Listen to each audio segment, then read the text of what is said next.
Good morning, everyone. So I had a request for how to make a system image of your computer to a flash drive. Well, unless you have a flash drive that's like 4 times bigger than your hard drive, which is possible on some of these newer computers, but not on a regular computer.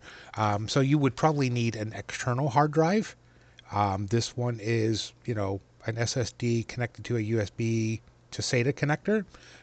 But even that one's not big enough to do a system backup on my computer. So I'm going to use the internal hard drive that I have designated for that.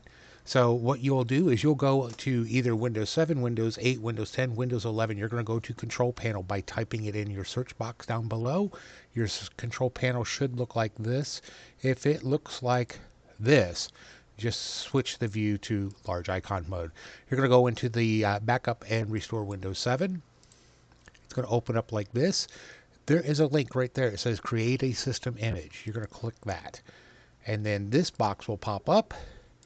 You will choose your device. Now, if you're using an external device, obviously you'll drop it down and choose your external device. In this case, I have an 8 terabyte that is mostly free. So that's what you would choose, and you would click next and it would start the process.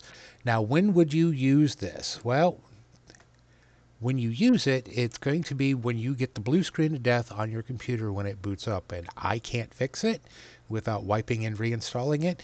That's where those system images are going to come from, because then I can go into um, the diagnostic mode using a system image recovery and recover your files as long as they're current. So that's how you do it in a nutshell. I hope that helps. We'll talk to you later. Have a great day.